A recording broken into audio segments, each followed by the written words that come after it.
আমাদের রাষ্ট্র উপাদানের অন্যান্য যে বিষয়গুলো রয়েছে এবং এই ভূখণ্ডের মানুষের দীর্ঘদিনের লড়াই, সাম্য, সামাজিক ন্যায় বিচার এবং মানবিক মর্যাদার যে দীর্ঘ লড়াইটি রয়েছে, এই লড়াইয়ের আমরা কিন্তু চূড়ান্ত বিজয় অর্জন করতে পারিনি।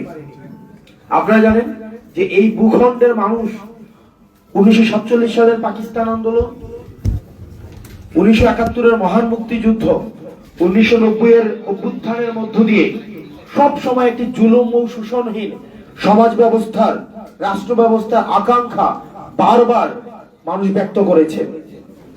কিন্তু দুঃখজনক বিষয় হচ্ছে যে আমাদের বিদ্যমান যে রাজনৈতিক কাঠামো রয়েছে, আমাদের এই বিদ্যমান রাজনৈতিক কাঠামো এবং রাজনৈতিক দলগুলো এই মানুষের আশা আকাঙ্ক্ষাকে ধারণ করতে ব্যর্থ হয়েছে।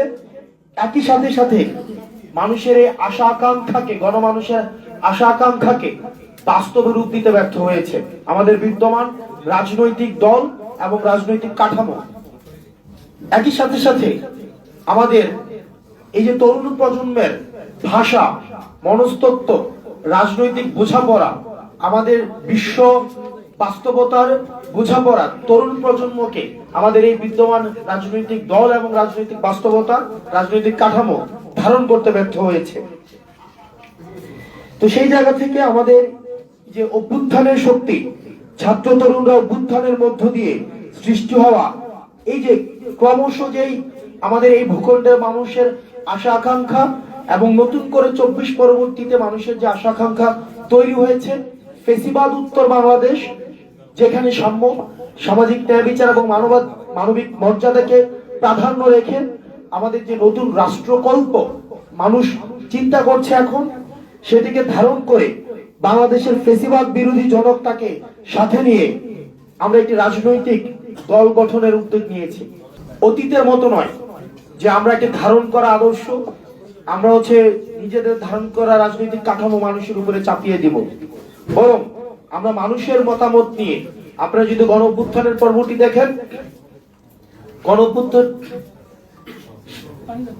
গণ অভ্যুত্থানের পর্বেও আমরা আমাদের যে কর্মসূচি, এই হাসিনার কে পতনের জন্য আমাদের যে কর্মসূচি, সেটি জনগণের অপ্রকাশিত ভাষাগুলোকে আমাদের যে দমিয়ে রাখা হয়েছে, টুটি চেপে ধরে রাখা হয়েছে, আমাদের মিডিয়াগুলোকে নিয়ন্ত্রণ করেছে। যা মিডিয়া বলতে পারতো না, যা বুদ্ধিজীবীর লেখনী থেকে লেখা হতো না, যা বিশ্ববিদ্যালয়ের শিক্ষকরা বলতে পারতো না, মিডিয়া যেগুলোকে প্রচার করতে পারতো না, যেগুলোকে একজন সভ্য সমাজের মানুষ সেগুলোকে প্রকাশ করতে পারতো না, দীর্ঘদিনের নিপীড়িত আমাদের যে কণ্ঠস্বরকে আমাদের এই তরুণ প্রজন্ম এই গণ অভ্যুত্থানের সময়ে আমরা ভাষা দিয়েছি, ঠিক একইভাবে আমরা আবার এই রাজনৈতিক দল গঠনের এই প্রক্রিয়াতে আবার সাধারণ মানুষের কাছে আমরা ফিরে যেতে চাই। সেই জায়গা থেকে নতুন রাজনৈতিক দলের কাছ থেকে জনগণ কি প্রত্যাশা করে সে সম্পর্কে সক্রিয়ভাবে জনসাধারণের মতামত সংগ্রহ করতে এবং দেশের ভবিষ্যতের জন্য এটিকে অবশ্যই গ্রহণ করে সেটির বাস্তবায়ন করতে, শুধুমাত্র তাত্ত্বিকতা নয় বরং সেটিকে বাস্তবায়ন করতে, অগ্রাধিকার গুলো নির্ধারণ করতে বৈষম্য বিরোধী ছাত্র আন্দোলন এবং জাতীয় নাগরিক কমিটি দেশব্যাপী জনমত গ্রহণের প্রক্রিয়া শুরু করেছে। এবং সেটির মধ্য দিয়ে আমরা এই কর্মসূচিটির নাম হচ্ছে আপনার চোখে নতুন বাংলাদেশ। প্রত্যেকটা মানুষের নানা মত রয়েছে, নানা পথ রয়েছে। আমরা নানা মতের এবং নানা পথের মানুষগুলোকে ধারণ করতে চাই। তাদের চোখে তারা নতুন বাংলাদেশটা, এই ফেসিবাদ উত্তর, আমরা যে ফেসিবাদ পরবর্তী বাংলাদেশটা কিভাবে দেখতে চাই, সেটির জন্য আমরা মানুষের কাছে যেতে চাই। এবং আপনার চোখে নতুন বাংলাদেশ স্লোগানের আওতায় পরামর্শমূলক উদ্যোগের লক্ষ্যে সারা দেশের সকল কমিটি ও তাদের কর্মীদের বিস্তৃত নেটওয়ার্কের মধ্য দিয়ে আমরা মানুষকে যুক্ত করব। সেটির মধ্য দিয়ে সকল শ্রেণী পেশার মানুষকে আমরা যুক্ত করব। তার মধ্যে রয়েছে প্রান্তিক জনপদ থেকে শহরের জনপদ, মধ্যবিত্ত যেই আমাদের রাজনৈতিক সচেতন যেই সমাজটি গড়ে উঠেছে, আমরা তাদের কাছেও যেতে চাই। রিক্সা চালক, দোকানদার, দিনমজুর, গৃহ শিক্ষক, গৃহকর্মী, শিক্ষক, ঝাড়ুদার, অ্যাডভোকেট, শিক্ষক সমাজ, সুশীল সমাজ, আমাদের ধর্মীয় আমাদের যারা প্রিচার্স রয়েছেন, আমরা তাদের কাছেও যেতে চাই। ঠিক এইভাবে আমরা সর্বস্তরে অন্তত ন্যূনতম আমরা 1 লক্ষেরও বেশি মানুষের সাথে সাথে যুক্ত হয়ে তাদের মতামত নিয়ে রাজনৈতিক দলের ভবিষ্যতের দিক নির্দেশনার বিষয়ে তাদের মতামতের জন্যই চাওয়ার জন্যই হচ্ছে এই কর্মসূচিটা আমরা নির্ধারণ করেছি।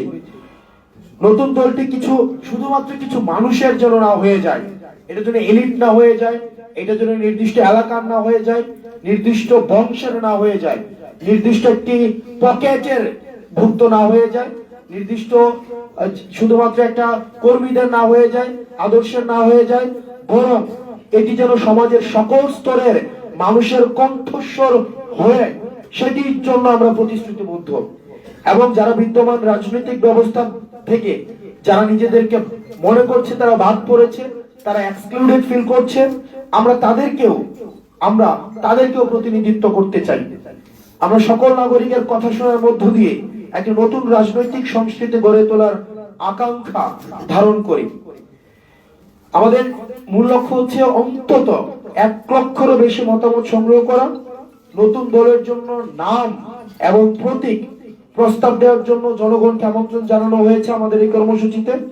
বাংলাদেশের রাজনৈতিক ইতিহাসে এটি একটি অনন্য উদ্যোগ, যেখানে এত ব্যাপক আকারে জনমত সংগ্রহ করা হচ্ছে এটি রাজনৈতিক দল গঠন করার জন্য।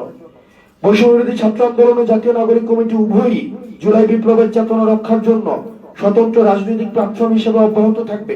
পুনরাবৃত্তি করছি, বৈষম্যবিরোধী ছাত্র আন্দোলন ও জাতীয় নাগরিক কমিটি উভয়ই জুলাই বিপ্লবের চেতনা রক্ষার জন্য স্বতন্ত্র প্ল্যাটফর্ম হিসেবে অব্যাহত থাকবে এবং জনগণের প্রতিনিধিত্ব করে এমন একটি রাজনৈতিক দল গড়ে তোলার জন্য একসাথে কাজ করবে। আমরা অনলাইন এবং অফলাইনে আমরা আমাদের কার্যক্রম পরিচালনা করব। আমরা সবাই একসাথে আমাদের যে অফলাইন যে কার্ডটি রয়েছে, আমরা সেই অফলাইন কার্ডটি একটু তুলে ধরি।